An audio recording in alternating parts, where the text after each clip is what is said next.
Bienvenue à toutes et tous pour ce nouveau webinaire. Donc tous les mardis, j'organise pour ma part un webinaire et Pascal Hirtz en dispense un généralement le jeudi.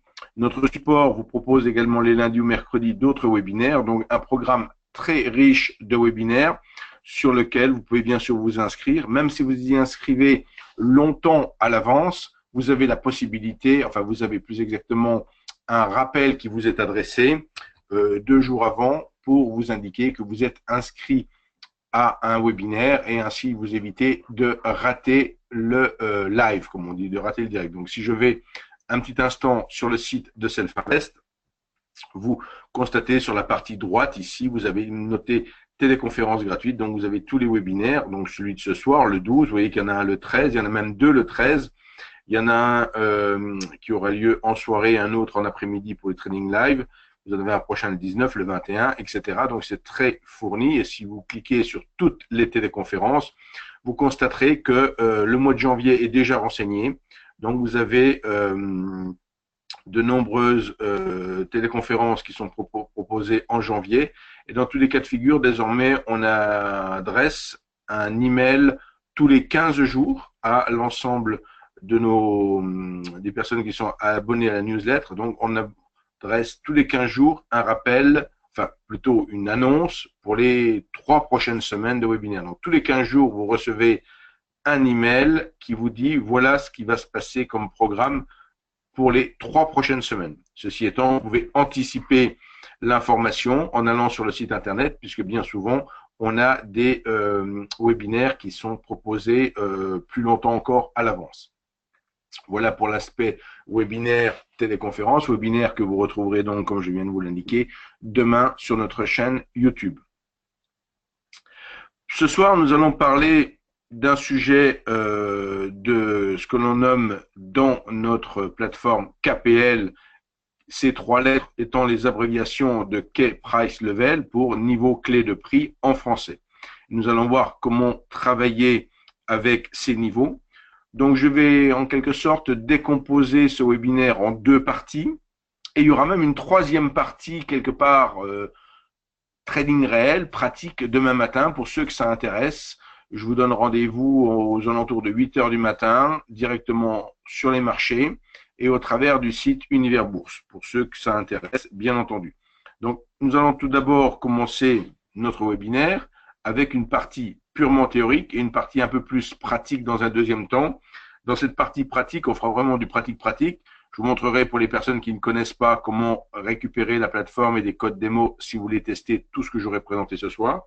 Je vous montrerai comment mettre en œuvre tout ce qu'on a mis ce soir, tout ce que je vous présenterai ce soir, mais comment le mettre en œuvre gratuitement. Donc, on passe par ce qu'on appelle le store ou la boutique dans la plateforme et on active gratuitement cette fonctionnalité qui n'est pas en standard, ni pour les clients, ni pour le démo. Et ensuite, on passera en pratique de jeudi sur cette plateforme Nano pour voir un petit peu comment tout ça s'articule. Et bien entendu, il y aura possibilité tout au long du webinaire de me poser des questions si nécessaire. Avant de se lancer donc dans la pratique, il faut bien sûr faire un petit peu de théorie et plus particulièrement évoquer ce qu'on nomme la théorie des enchères au niveau des prix. Alors, de quoi s'agit-il? Vous êtes certainement habitué à entendre parler de haussier et de baissier sur les marchés. Grosso modo, on aurait tendance à dire, en fait, il y a 2 camps, les ours, les taureaux, où il y a les haussiers et les baissiers. Sous-entendu, si c'est pas l'un qui a raison, c'est l'autre qui a raison. Si c'est pas l'un qui agit, c'est l'autre qui agit. Mais dans la pratique, en fait, ou du moins ce que nous enseigne cette approche, cette théorie des enchères et ce sur quoi repose tout ce que je vais vous présenter ce soir, qui n'est pas un indicateur, qui n'est pas une stratégie, mais qui est une représentation graphique différente des prix. Vous êtes forcément familiarisé avec des représentations de prix de type chandelier japonais, de type bar charts, pour d'autres peut-être Renko, envergure, cassure en 3 lignes, que sais-je. Tout ça, c'est des représentations des prix. Et ce soir, on va aborder une de ces représentations de prix, qui est justement cette représentation temps-prix que je vais maintenant vous détailler. Mais avant cela, il faut dire un petit mot effectivement sur le fait que l'on ne considère pas, au travers de cette approche, on ne considère pas qu'il y a effectivement des baissiers et des haussiers, mais plus exactement qu'il y a deux catégories d'opérateurs sur les marchés. Et lorsque je parle ici de deux catégories d'opérateurs sur les marchés, j'inclus aussi bien les opérateurs purement discrétionnaires, purement humains, de tous les programmes informatiques divers et variés qui peuvent générer des ordres sur les marchés. Donc, par opérateur, le distinguo qu'on va faire, c'est pas le fait qu'il y en ait un qui soit manuel et l'autre qui soit automatique, mais c'est plus exactement le fait de l'unité de temps sur laquelle il se positionne. Et donc, on va mettre une frontière pour séparer deux catégories d'acteurs, et cette frontière va se situer au niveau de l'unité de temps jour. Sous-entendu, toutes les personnes ou algorithmes de trading qui vont travailler sur des unités de temps inférieures à l'unité de temps jour, que ce soit le 5 minutes, la minute, la seconde, le 30 minutes, tout ce que vous voulez, là, on va les ranger dans la catégorie des locaux, et tous les autres, mais on ne se casse pas la tête, tous ceux qui sont au-dessus de l'unité de temps jour, semaine, mois, etc., on va dire c'est les autres opérateurs. Pour moi, c'est simple. Et parmi ces deux catégories d'acteurs, il y a des acheteurs et des vendeurs. Ce qui fait qu'en fait, on peut considérer qu'il y a quatre groupes d'intervenants. Il y a les locaux acheteurs, les locaux vendeurs, les autres opérateurs acheteurs, les autres opérateurs vendeurs. Sous-entendu que la différence qui va s'opérer entre les deux groupes principaux, locaux et autres opérateurs, ce sera que ces locaux seront plus positionnés sur l'intraday sur le court terme, là où les autres opérateurs se concentreront sur le moyen long terme. Il est bien évident qu'un fonds de pension ou un investisseur institutionnel qui a pour mission de constituer une ligne ou de constituer donc un achat d'une certaine quantité de titres ou de peu importe le sous-jacent qui intervient, avec une grosse masse d'argent, il peut des fois même le faire sur plusieurs jours. Il est bien évident qu'il a plus de moyens financiers, plus de force pour faire décaler les prix que sans être péjoratif, que le petit scalper dans son coin qui va se concentrer sur une minute ou quelques secondes. Donc, c'est une notion également à prendre en compte, c'est que, grosso modo, les opérateurs qui interviennent à moyen long terme ont généralement plus de puissance financière que les opérateurs court terme, et c'est généralement eux qui, en agissant parfois, entre guillemets, assez brutalement, peuvent amener un déséquilibre des prix et un changement de perception de la valeur, parfois brutal, pour peu que ce changement de perception se soit fait durant le week-end, où les marchés ne cotaient pas, ou entre une clôture américaine et une ouverture européenne durant la séance asiatique, et forcément il y a dès l'ouverture une prise en compte des nouvelles informations qui peuvent faire décaler les prix assez nettement. Donc, retenons donc la présence de ces deux catégories d'acteurs et maintenant passons à la manière d'obtenir cette représentation graphique. Comment arrive-t-on à cette représentation graphique qui, pour certains d'entre vous, paraîtra peut-être nouvelle, hein, pour d'autres, ils auront déjà eu quelques petites notions, mais ils ne seront pas allés plus loin. Et pour encore d'autres, ce sera juste un rappel. Donc, on part d'un graphique en 30 minutes. Donc ici, je vous présente un graphique en 30 minutes du futur CAC 40, mais ça peut être n'importe quel futur, bien sûr. Et là, on va avoir comme information sur ce graphique le petit triangle vert qui est le cours d'ouverture et le petit triangle bleu qui est le dernier cours coté ou le cours de clôture à 22 heures. Et de fait, on considère ici, si on parle en chandelier japonais, vous n'en êtes pas toujours conscient, mais si je prends l'exemple du quatrième chandelier de cette séance ici, qui est un grand chandelier blanc et qui n'a pas de mèche inférieure, 3 impressions de prix, 3 cotations suffisent à le dessiner. Il suffit qu'il y ait eu un échange au niveau de l'ouverture, qui constitue son plus bas aussi, qu'il y ait eu un échange au niveau de la clôture du chandelier de la période de 30 minutes et un échange au plus haut, avec 3 simples échanges, même s'il n'y a eu aucun échange entre l'ouverture et la clôture, vous avez ce chandelier. Et si vous avez des millions d'échanges entre l'ouverture et la clôture, vous avez ce même chandelier. Donc vous comprenez que au travers d'un chandelier japonais, on n'a pas la perception de ce qui se passe réellement durant le laps de temps pour lequel il est représenté.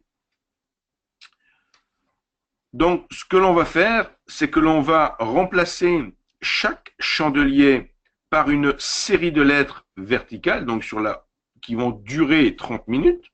Donc, et on va imprimer une lettre à partir du moment où il y aura eu un échange. Et là, quand vous retrouvez la quatrième bougie, en quelque sorte, vous voyez qu'elle se trouve ici par des lettres T. Bon, même si vous n'arrivez pas à distinguer les lettres, vous verrez dans la suite que c'est pas important. Donc, mais ici, on imprime une lettre, on coche en quelque sorte l'échange s'il a bien eu lieu. Si d'aventure il y a des niveaux de prix qui ne sont pas cotés durant ce laps de temps de 30 minutes, ben, ils ne seront tout simplement pas imprimés. Donc ça peut se produire quand les marchés décalent brutalement, auquel cas on se retrouve dans des situations où on n'imprime pas de lettres. Et ça a toute une importance puisque l'étape suivante, pour obtenir le profil de la séance, ça revient à faire une translation de toutes ces lettres de droite à gauche pour en quelque sorte les empiler. De fait, vous constatez qu'aux extrémités du profil, tout en haut et tout en bas, on ne peut empiler qu'une seule lettre et que vers le centre du profil, on peut empiler un plus grand nombre de lettres. Et apparaît alors le niveau le plus important qu'il convient de mettre en avant maintenant, c'est ce triangle rouge qui matérialise ce qu'on nomme le niveau d'équilibre. Price of control pour l'anglais, mais niveau d'équilibre pour les Français. Et ce niveau d'équilibre, alors vous allez me dire qu'est-ce qui se passe si il y a, je vais vous dire, c'est l'endroit où on peut accumuler le plus d'opportunités temps pris, c'est-à-dire que grosso modo, c'est l'endroit où j'accumule le plus de lettres sur le côté horizontal. Sous-entendu, c'est l'endroit où il y a eu le plus d'opportunités de traiter un prix donné. Vous allez me dire, on peut très bien avoir plusieurs niveaux identiques, c'est-à-dire on peut empiler plusieurs longueurs de lettres identiques. Dans ce cas, le niveau d'équilibre est défini comme étant le plus près du centre du range de la séance. Donc, de là, vont naître les niveaux clés dont je vais vous parler maintenant. Premier niveau clé, de loin le plus important, c'est ce niveau d'équilibre dont je viens de parler. Les deux autres niveaux clés que je vais me servir, ce seront les extrémités du segment rouge que vous distinguez ici à droite du profil. Ce segment rouge représente la zone de valeur. Donc, dans la pratique, on peut représenter, enfin, chez Self-Invest, au travers de NanoTrader, on représente cette représentation graphique dans la partie inférieure, un peu comme un indicateur, mais j'insiste, ce n'est pas un indicateur. Ce que vous avez sur la partie supérieure de ma diapositive et ce que vous avez sur la partie inférieure de ma diapositive, c'est exactement la même chose. Ce sont les mêmes prix, ce sont les mêmes échanges, ils sont juste pas représentés de la même manière. C'est juste ce qu'il faut retenir. Je vous ai dit tout à l'heure que les lettres n'avaient pas beaucoup d'importance. On voit ici apparaître des couleurs. Et dans la pratique, ce que l'on observe et ce que l'on cherche à observer, c'est pas de compter les lettres, de regarder les lettres, mais c'est plutôt de regarder la forme de ces profils. Donc, c'est au travers de la forme de ces profils qu'on va pouvoir déterminer à quel type de journée on assiste. De fait, voici probablement la diapositive la plus importante de ma présentation, parce qu'elle résume tout, enfin, elle synthétise tout. Bien évidemment, chaque fois que vous abordez une nouvelle représentation graphique, vous pouvez être amené à apprendre certains termes. Vous allez me dire, il va encore me faire apprendre de nouveaux trucs, c'est agaçant.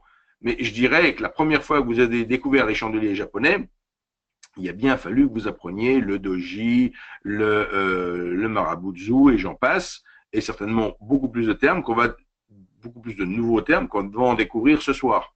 Donc, de fait, ici, qu'est-ce qu'on a besoin de savoir? On a grosso modo besoin de savoir tout ce qui est sur cette diapositive.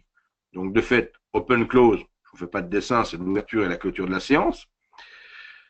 IB, ce sera Initial balance, sous-entendu, c'est le première heure de cotation, 8h, 9h sur les marchés européens, 14h30, 15h30 sur les marchés américains. Donc, de fait, c'est la première heure d'échange avant l'ouverture des marchés cash. Donc, vous savez que le CAC 40 ou le DAX, le marché cash ouvre à 9h, mais que de 8h à 9h, les futurs sont eux ouverts. Donc, c'est de 8h à 9h le range qui est parcouru par les prix durant ce laps de temps, durant cette première heure. On appelle ça l'initial balance, range de la première heure. Le POC, j'en ai déjà parlé, price of control, mon niveau d'équilibre, qui est très important. La zone de valeur, ou VA, cette zone de valeur représente 70% des échanges centrés sur ce niveau d'équilibre. Et ce sera les deux extrémités de cette zone de valeur qui vont nous servir à travailler ce soir.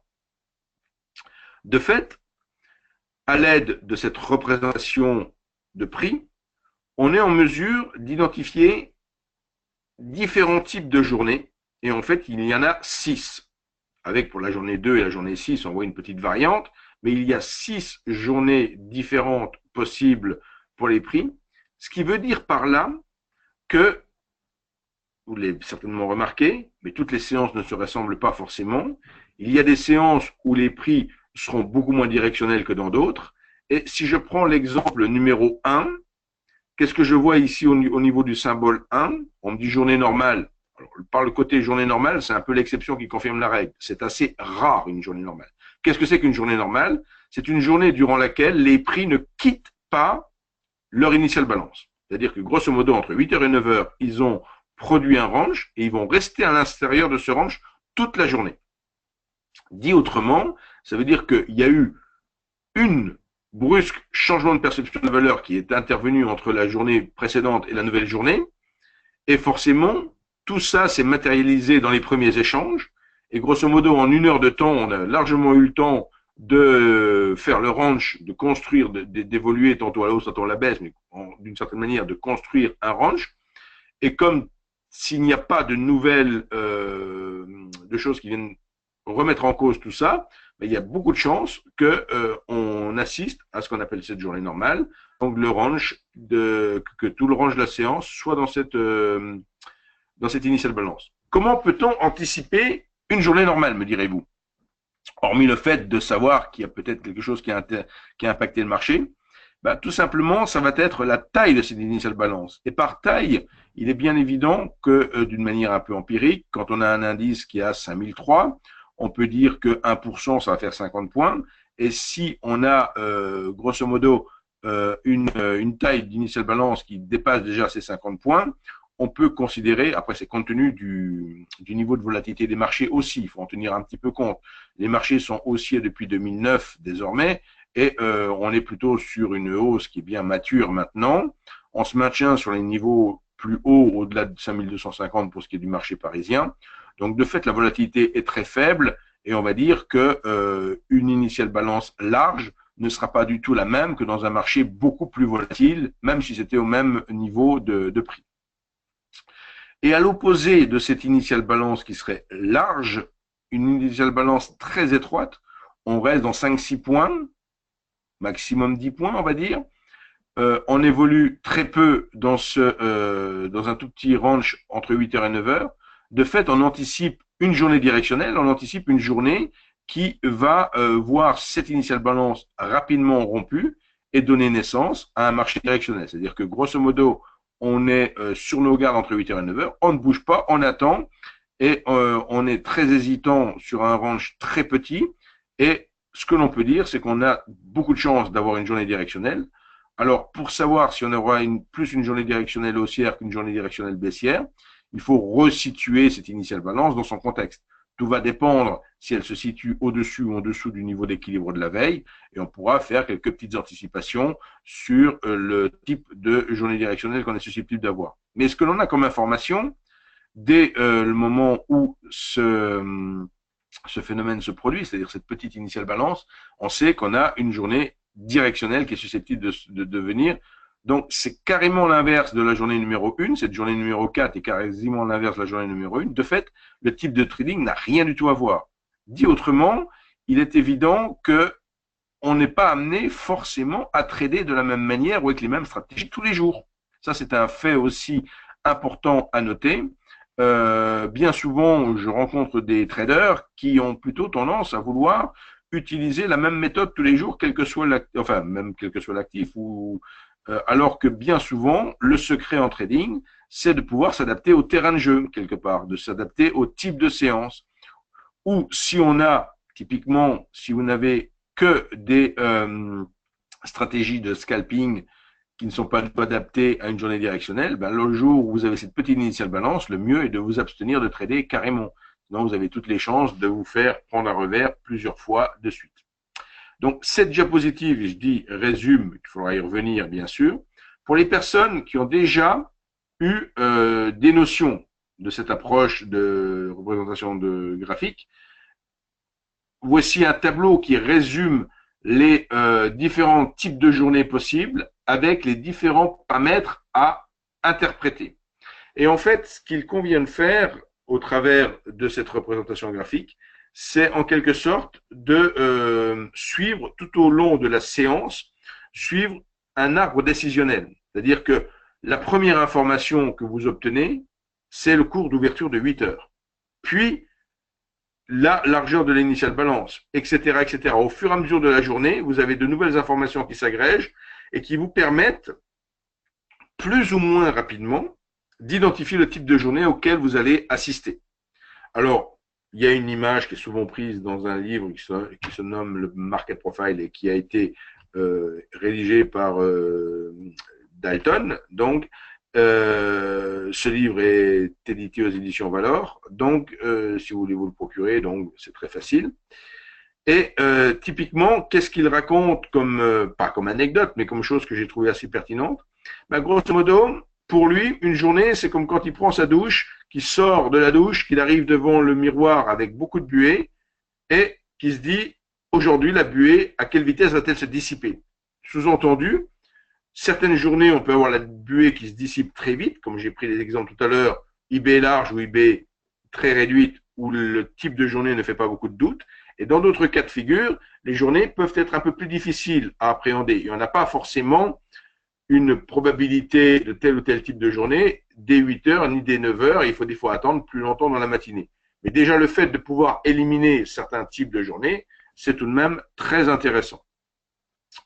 D'un point de vue des paramètres de cette représentation, il y en a 5. Donc, ces paramètres, vous retrouvez, le premier paramètre, ça va être la taille des boîtes sur l'échelle verticale. Donc, je vous ai dit, normalement, c'est un tick, on met 1. Mais comme c'est un paramètre variable, vous pourriez vous amuser à le faire varier si vous le souhaitez. Supposons que vous voulez appliquer cette représentation à du CFD et que l'on cote au dixième de point, et vous vous dites, non, j'ai plutôt envie d'être au demi-point comme le futur, je vais me mettre à 5, ce paramètre, par exemple. Le deuxième paramètre, ça va être le nombre de profils, enfin, si on met 1, c'est un profil pour une séance, et si on met 2, on fait un profil sur 2 séances. Vous voyez, c'est un peu le côté de faire des profils composites.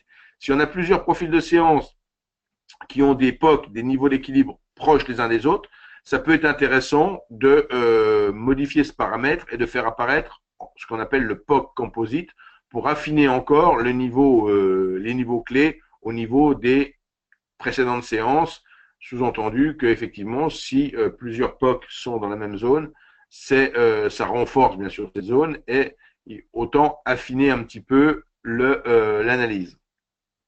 Le troisième paramètre qui ici est à 0, c'est pour avoir la vue comprimée ou non comprimée. Habituellement, on met la vue comprimée, mais si vous avez dans un premier temps, vous souhaitez faire une transition plus douce avec les chandeliers, vous pouvez mettre une vue non comprimée, bien que c'est vraiment la vue comprimée avec laquelle il faut se familiariser.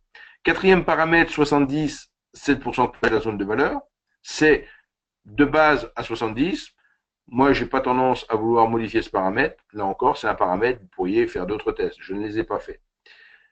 Puis, enfin, le dernier paramètre, c'est la durée de l'initial. Enfin, pour construire l'initial balance, si je suis en UT 30 minutes, je mettrai 2, parce que 2 fois 30 minutes, ça fait 1 heure.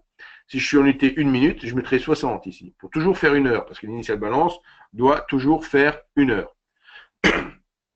Pour vous faciliter un petit peu la vie et pour vous éviter de vous arracher les cheveux dans un premier temps, chez Self-Invest, on a choisi de reporter un peu la méthode des points pivots, me direz-vous, pour certains qui pourront penser que c'est ça, mais en l'occurrence, ce ne sont pas des points pivots, ça en prend la forme en termes de représentation graphique. Mais ici, vous l'avez bien compris, le niveau d'équilibre et les extrémités de la zone de valeur ne correspondent pas à des calculs mathématiques, mais sont tout simplement issus de la représentation de la veille. C'est-à-dire que, dans mon exemple ici, vous voyez que je prends les 3 niveaux clés du 23 juin et je les reporte sur la séance du 24 juin. Sous-entendu, ce soir à 22 heures, je disposerai de 3 niveaux clés que je pourrai reporter sur mon graphique dès 8 heures demain matin. Et ces niveaux clés resteront bien sûr horizontaux toute la séance et c'est le comportement des prix vis-à-vis de ces niveaux clés qui va nous importer d'utiliser. L'un des setups que l'on a modélisé dans la plateforme se nomme le setup de la zone de valeur. Donc, il s'agit ici d'une stratégie qui permet de prendre soit une position baissière, soit une position haussière, suivant le niveau d'ouverture de la séance. La première condition pour prendre en compte cette stratégie, de fait, elle ne fonctionne pas tous les jours. Ici, j'utilise une diapositive assez exceptionnelle parce que le setup s'est produit 2 séances consécutives en 2015, mais depuis, je ne l'ai pas vu reproduire comme ça sur 2 séances consécutives.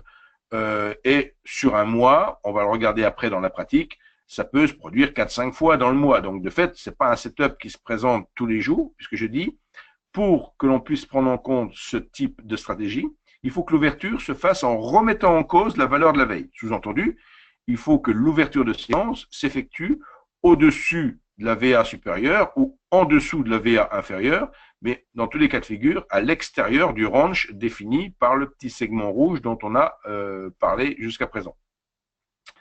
Ici, de fait, le 17 juin, on avait une ouverture au-dessus de la VA de la veille. Et lorsqu'il y a réintégration de la VA, lorsque les prix reviennent rechercher la zone de valeur, si toutefois ils reviennent chercher cette zone de valeur, on entre short pour sortir du short à l'extrémité opposée de la zone de valeur et vice-versa pour la position longue. Et le stop est de fait mis en place à l'extrémité de l'initial balance, à l'extrémité opposée. C'est-à-dire que si je rentre short, je mettrai mon stop bien sûr au-dessus des prix, au-dessus de l'initial balance. Et si je rentre long, je mettrai mon stop en dessous des prix, sous l'initial balance. Donc il s'agit d'un setup qui, je l'ai vérifié encore sur DAX et CAC, reste pertinent. On va pouvoir regarder ça ensemble. Donc ça repose tout simplement sur le concept que si à 8 heures, entre 8 et 9, on remet en cause ce qu'on a fait la veille, donc on n'est plus d'accord avec la majorité des prix qui ont été cotés la veille, donc on n'est plus d'accord pour rester dans la zone de valeur, ça peut signifier 2 choses. Ou ce décalage confirme, si la séance précédente était dans une tendance haussière ou dans une tendance baissière, on peut poursuivre un décalage de prix à la hausse ou à la baisse. Ou alors c'est une pure réaction épidermique dès l'ouverture et les opérateurs tentent de ramener de nouveau les prix dans la valeur de la veille, puisqu'il n'y a pas de raison si on est resté. C'est pour ça aussi que l'on voit sur les marchés, bien souvent et très souvent, beaucoup plus de séances en range que de séances qui ne sont pas en range. C'est-à-dire que les décalages de prix qui vont d'un range à un autre, je dirais, et là ça me fait penser à une remarque d'Éric Lefort qui disait, pour moi, la définition d'une tendance, c'est un déplacement de range. Sous-entendu, je considère qu'il n'y a pas de tendance, je considère qu'il y a juste des déplacements de range.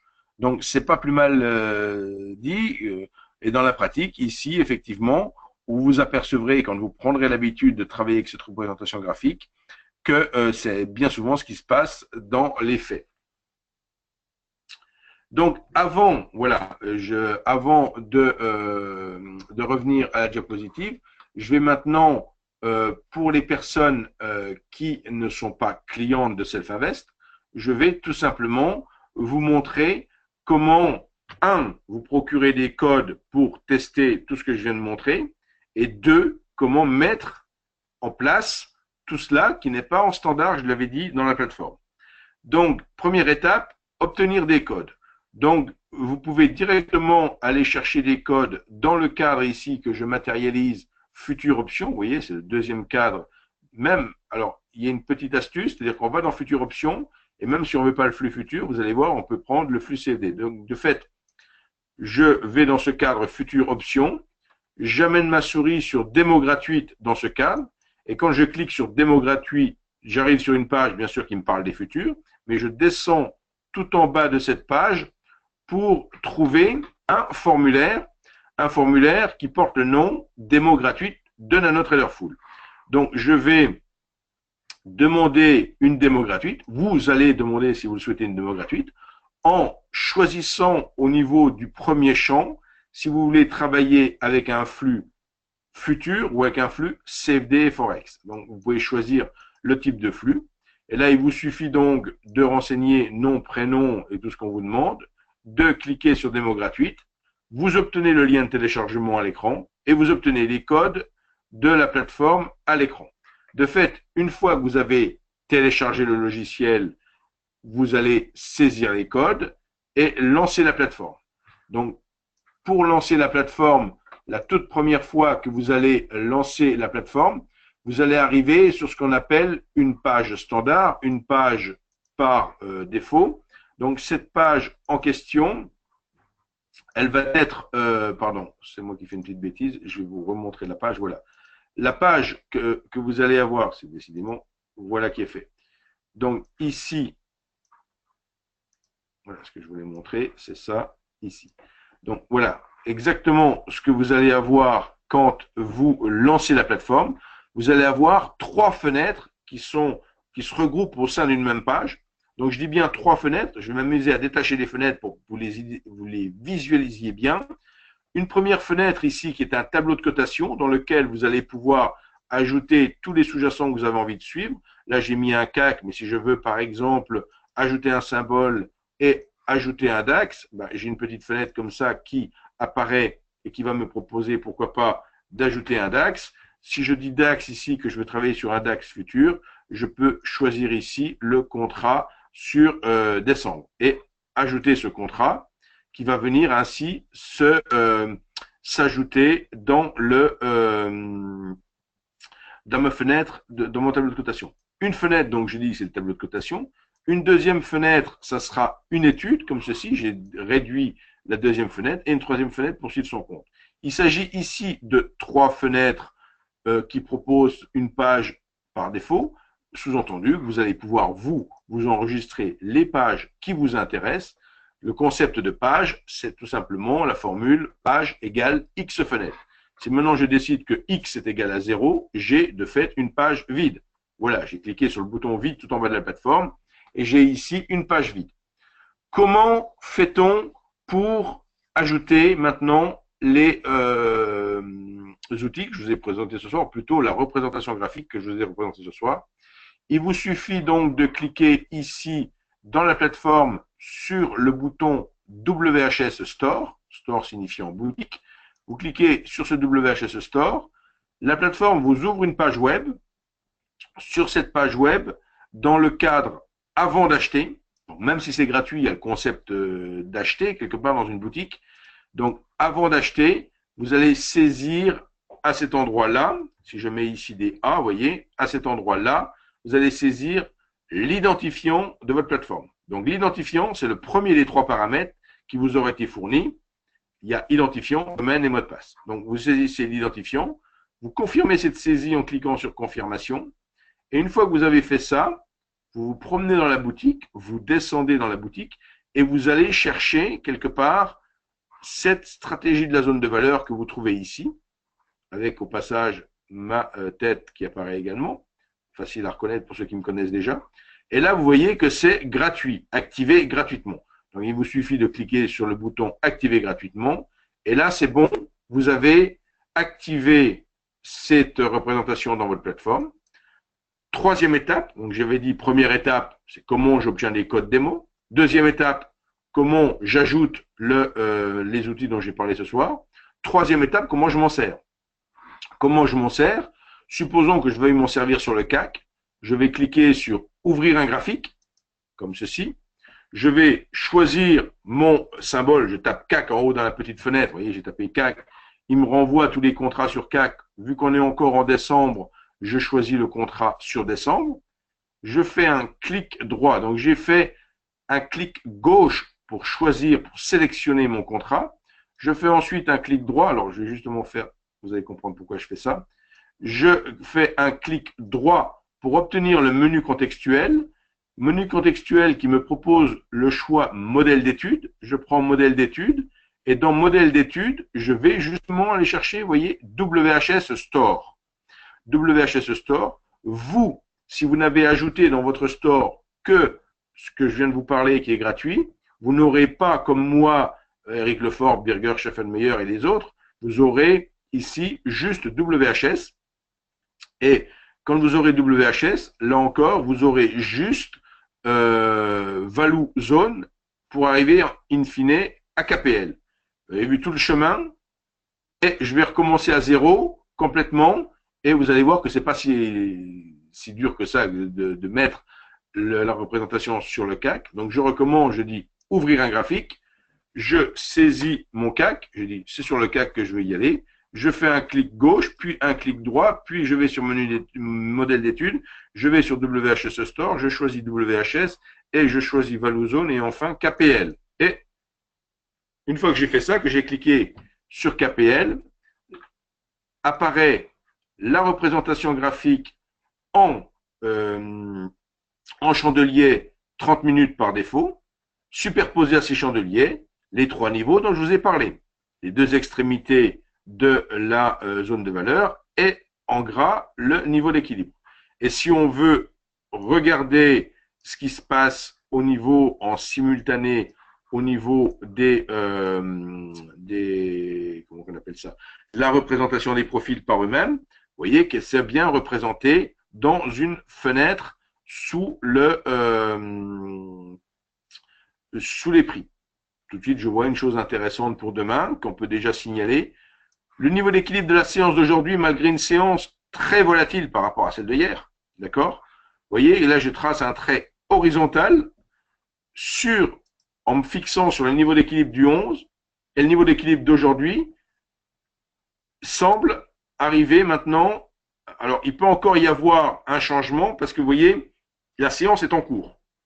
La séance est en cours et elle n'est pas finie par définition. Elle sera terminée à 22 heures.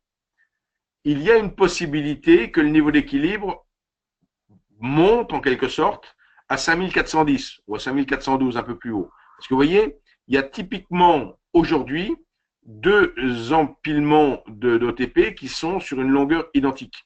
Donc actuellement, et vous voyez là en plus c'est assez intéressant. Là actuellement pendant que je parle, le niveau d'équilibre se trouve quasiment au niveau d'hier.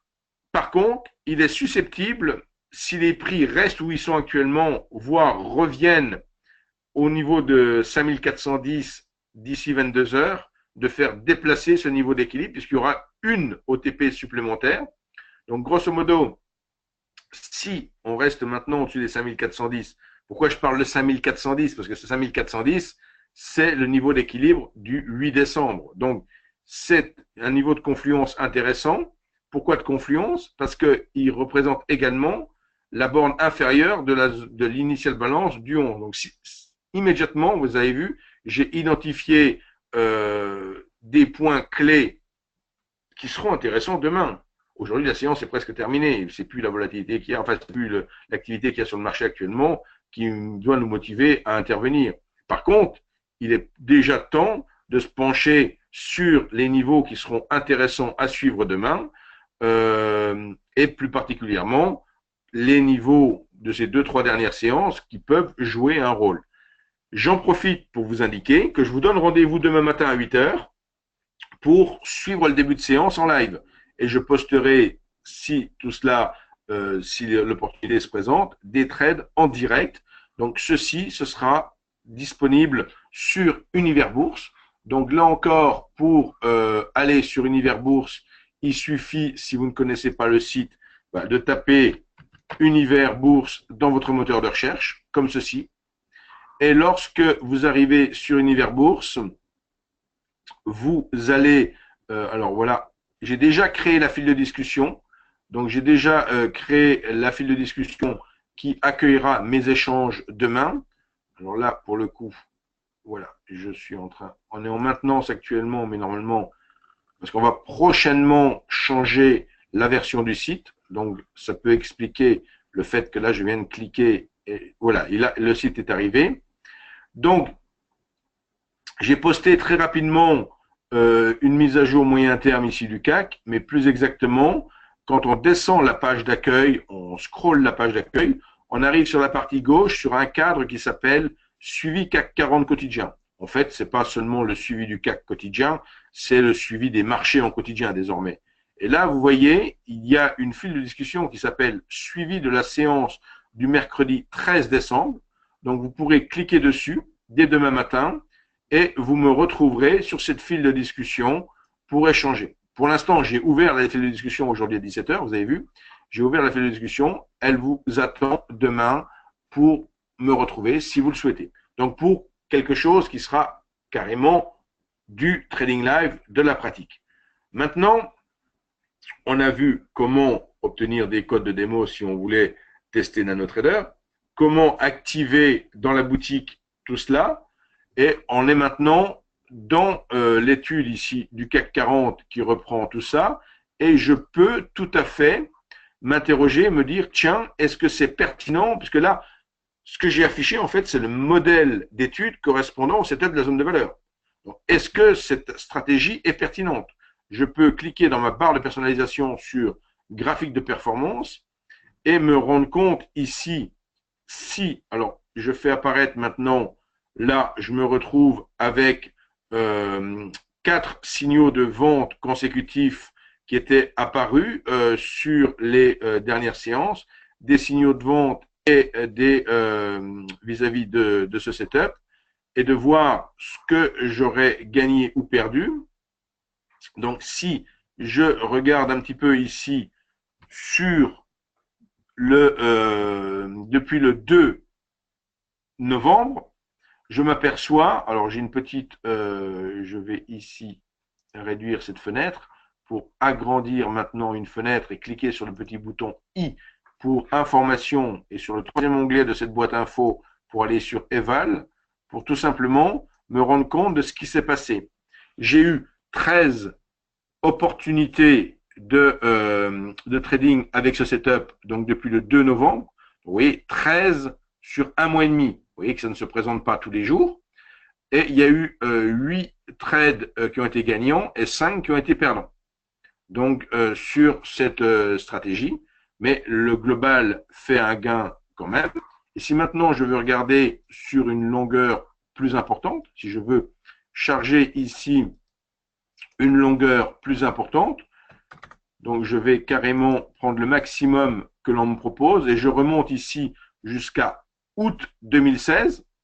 Donc si je veux regarder jusqu'à août 2016 ce qui se passe et que je veux regarder maintenant la performance globale, là je vois également que la performance est positive depuis août 2016, avec toutefois sur la partie août-novembre une zone plutôt de contre-performance, mais globalement la stratégie. Alors, ce qui ne veut pas dire qu'il faut utiliser non plus cette stratégie de manière ultra systématique. C'est pas tout à fait ce que je recommande. Moi, je vous montre ici, avec les outils de la plateforme, la possibilité d'apprécier cette stratégie dans le temps pour montrer qu'elle a une certaine pertinence. Maintenant, je ne vous cache pas qu'on peut considérablement améliorer nos performances si on trade ici en discrétionnaire, en manuel, plutôt qu'en automatique. Justement, en resituant en quelque sorte la séance du jour dans son contexte et en choisissant en quelque sorte, c'est bien qu'il y ait peu de séances pour ce setup, on peut par ailleurs se servir des niveaux clés en question pour trader de manière tout à fait traditionnelle, aurais-je tendance à dire. Donc, c'est ce que je me propose de vous présenter demain en pratique. Donc, pour ceux qui sont disponibles dès demain à 8 heures, et sinon, bien sûr, il y aura d'autres séances de ce type, enfin, comme je viens de l'indiquer. Donc, je reprendrai un petit peu de service, on va dire, en trading live sur le site Univers Bourse pour vous aider à appréhender ces techniques. Donc, comme je vous l'ai dit, je suis aussi là pour recueillir vos réponses et juste avant, enfin vos questions, pardon, de lire vos questions et d'apporter des réponses, pas faire l'inverse. Juste avant ça, un petit peu d'informations sur Self-Invest. Donc, sur l'année 2017, on est très fiers d'avoir été récompensé sur plusieurs critères, comme le meilleur service client, la meilleure plateforme de trading et les meilleures exécutions. Lorsque je dis meilleur, ça ne veut pas dire dans le cadre de meilleure plateforme, par exemple, une plateforme très facile à prendre en main. Je ne vous cache pas qu'il y a du travail pour prendre Nano en main. Je suis pour ma part à votre disposition pour vous aider dans cette démarche. Donc, je peux tout à fait faire une session d'aide à distance où je vous contacte par téléphone. Je vous propose de prendre la main sur votre ordinateur, c'est-à-dire que je vois votre écran d'ordinateur et je vous présente sur votre écran d'ordinateur le fonctionnement de Nano. Ce qui fait que vous n'avez même pas besoin de vous déplacer dans le bureau à Paris, où que vous soyez dans le monde, parce que ça m'est arrivé de faire avec l'Amérique latine, avec ou des gens à La Réunion, des gens dans les différents départements d'outre-mer. Donc, il n'y a pas de restriction. Avec Internet, on peut faire des présentations à n'importe quelle distance. C'est extrêmement pratique. C'est juste au niveau des fuseaux horaires qu'il faut s'entendre. C'est tout. Donc, voilà pour ce qui est des récompenses chez Self-Invest. Pour ce qui est de me contacter, vous avez notre nouvelle adresse qui apparaît maintenant à l'écran depuis le 6 novembre, donc il y a un peu plus d'un mois. On a changé de bureau, on est dans un centre d'affaires à Opéra Bourse maintenant, plus dans le 8e, mais dans le 9e arrondissement. Mon numéro de portable n'a pas changé pour sa part. Me retrouver sur le site Univers Bourse, je viens d'en parler dans ce webinaire. Et enfin, mon email, email que vous aurez également, puisque toutes les personnes qui étaient inscrites à ce webinaire ce soir, je leur enverrai demain également le PDF de ma présentation. Donc, vous recevrez un email de ma part avec le PDF de cette présentation. Voilà, donc on fait en sorte de faire des webinaires sur 1 heure. Il est 18h48, donc il y a 48 minutes que ce webinaire a démarré. Je n'ai pas vu apparaître durant ma présentation de questions. Alors, 2 options où j'ai endormi tout le monde, où vous n'avez pas eu le temps de les poser, où c'était très clair. Quoi qu'il en soit, je vais maintenant arrêter la partie enregistrée et je vais encore rester quelques minutes avec vous si vous avez des questions.